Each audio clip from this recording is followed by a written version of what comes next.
Buenas tardes a todos. Bueno, pues ya ha terminado el primer trimestre de este año 2022 y la verdad es que no ha sido nada fácil para la gestión de carteras. Les doy un dato. No pasaban desde 1980 que los bonos de gobierno, el crédito y la renta variable cerraran en terreno negativo, con lo cual les puedo dar una primera idea de lo complicado que ha sido también para muchas carteras. Afortunadamente, nosotros lo hemos hecho razonablemente bien y hemos acertado de momento en las decisiones más importantes que hemos ido tomando en este primer trimestre. Vamos a empezar en orden porque hay muchas cosas que contar. Arrancábamos el año con los temores de inflación, porque desde luego los índices de inflación en todo el mundo estaban muy altos y que es verdad que se esperaba que se fueran relajando en la medida que fuéramos transcurriendo meses del año, pero ha habido un elemento del que todos ustedes ya están muy al tanto y es que nadie contaba con el conflicto de Ucrania a principios de año, pero el día 24 de febrero Rusia decide invadir Ucrania. ¿Y esto qué ha supuesto? Bueno, pues además, aparte de la horrible tragedia humanitaria que estamos viendo, bueno, pues ha generado efectos importantísimos en la cadena de suministros, en el precio de la energía y probablemente acabe teniendo también consecuencias en el crecimiento económico.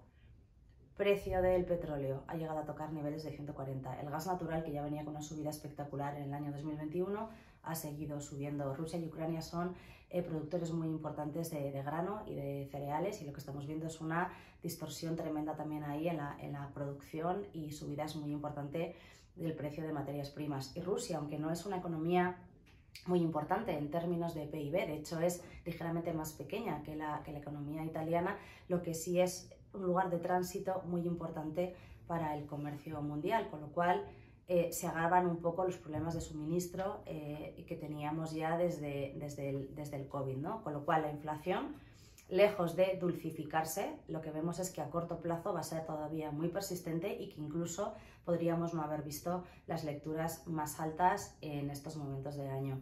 Todos ustedes saben que en España hemos estado a puntito de rozar el doble dígito en inflación.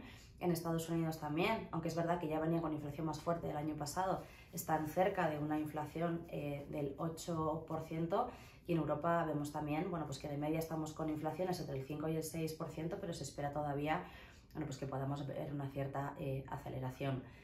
La inflación no va a dejar de ser protagonista, no solamente por ella misma, sino por el efecto que esto tiene en las decisiones de los bancos centrales. La Reserva Federal, que está siendo la más agresiva y la que va por delante, bueno, pues ya se esperaba a principios del año que subiera al menos 6 veces los tipos de interés, ahora se espera que los suba algo más de 8 veces.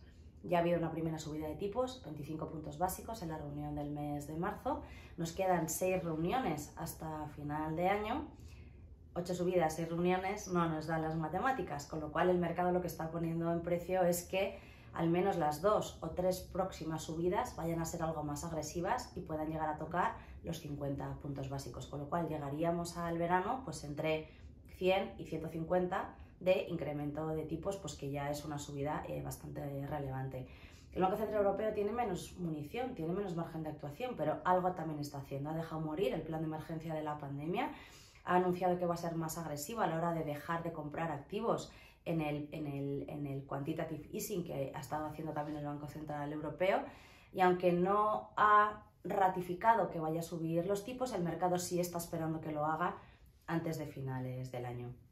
Ustedes saben que los mercados no necesitan la confirmación de la noticia, necesitan que se espere que algo vaya a pasar, y lo que hemos visto ha sido brutal en el mercado de bonos. Rápidamente las curvas de tipos de interés han aterrizado todas estas expectativas. La curva americana se ha ido rápidamente para arriba, hemos visto el 10 años americano tocar niveles del 2,55, arrancábamos el año en torno al 1%, ligeramente por encima.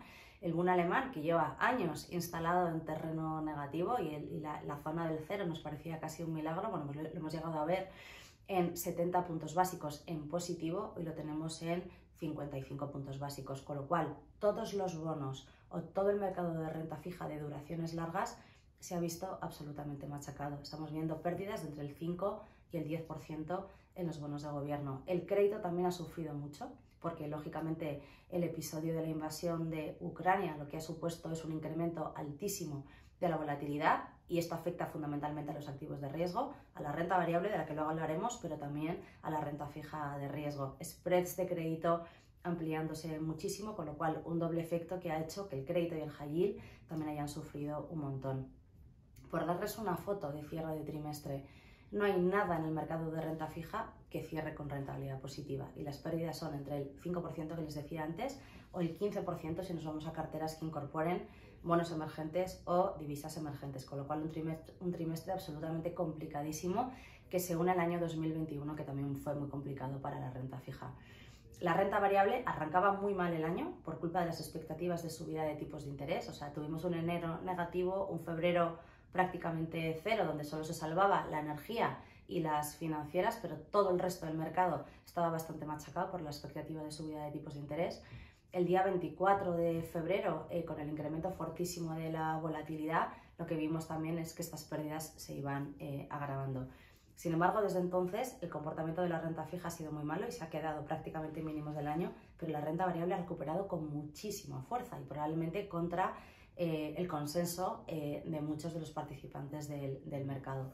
De hecho, la bolsa americana hizo mínimos el día 24, la bolsa europea hizo mínimos unos poquitos días más tarde, hacia la primera semana del mes de marzo, y desde entonces, como les digo, recuperación bastante espectacular. Seguro que muchos de ustedes no se lo esperan, pero la renta variable en euros, la bolsa mundial en euros, termina el trimestre con una tímida caída de en torno al 3%, con lo cual fíjense, el mundo es mucho mejor o ha sido mucho mejor en renta variable de lo que ha sido en el activo que tradicionalmente se considera más conservador, que es la renta fija. Esto me sirve para enganchar un poco con las decisiones que hemos tomado en nuestras carteras. La más contundente y la que más, o de la que más les hemos hecho partícipes era que no nos parecía adecuado salirse del mercado con las malas noticias de la invasión ni bajar agresivamente los niveles de riesgo. De hecho, el día 24 quitamos las coberturas de las carteras. En los próximos días fuimos incrementando ligeramente el nivel de renta variable porque lógicamente había caído con las bajadas del mercado. Compramos un poquito de bolsa americana, compramos un poquito de bolsa europea y también hemos sido algo más agresivos a la hora de añadir crédito por la parte de renta fija. Llevábamos mucho tiempo sin ver valor en renta fija y hemos sido muy pesados y muy machacones con esta idea, pero ahora sí empezamos a ver oportunidades, empieza a haber oportunidades en duración, empieza a haber oportunidades en crédito y empieza a haber oportunidades en los bonos más agresivos. Hemos añadido, de hecho, posiciones en crédito europeo, hemos añadido posiciones en high yield americano, en high yield europeo, donde ya encontramos cupones entre el 2,5% y el 5% que nos parece que empiezan a remunerar razonablemente bien el riesgo. Cerramos un trimestre con resultados bastante razonables, visto todo lo que ha ocurrido. Avante Selección cierra con una rentabilidad en torno al 3,4% negativa. Avante Bolsa pierde en torno al 5%, aunque la culpa la tiene el mes de enero, donde caímos algo más ya de un 5%. Y los últimos ajustes que hemos hecho durante estos días ha sido ir quitando toda esa sobrecompra de equity que hicimos en los peores momentos de febrero y del mes de marzo. Hemos vendido lo que compramos de bolsa europea y lo que compramos de extra también de bolsa americana. Afrontamos el trimestre sobreponderados en renta variable con un nivel de inversión entre el 53 y el 50%, muy apoyado en compañías de calidad, mucho más constructivos en renta fija, donde hemos añadido, como les decía, posiciones. ¿Y qué tenemos por delante? Bueno, pues recuperamos la política en el primer orden de noticias. 10 de abril, primera vuelta de las elecciones francesas, 24 de abril, segunda vuelta. Macron lidera las encuestas, pero saben que en esto nunca nos podemos confiar. Sorpresa negativa sería que Marine Le Pen se hiciera con el triunfo en Francia. Tenemos que seguir conviviendo con inflaciones muy altas. Lógicamente todos estamos esperando que se termine la guerra en Ucrania y que pronto podamos ver un acuerdo de paz. Si esto fuera más pronto que tarde, pues se aliviarían muchas de las tensiones o parte de las tensiones que estamos viendo tanto en el mundo energético, materias primas, como probablemente las perspectivas más negativas sobre el crecimiento económico. Se está empezando a rebajar el crecimiento económico tanto para este año como para el año que viene, pero pensamos que todavía tenemos que hablar de crecimiento y no de recesión.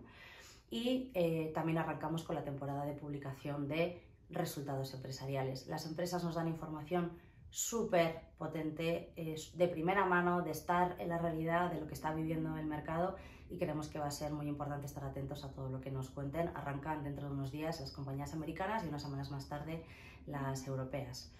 Así que razonablemente prudentes, pero también razonablemente optimistas en cuanto al riesgo de la cartera, porque no hemos rebajado el porcentaje de renta variable.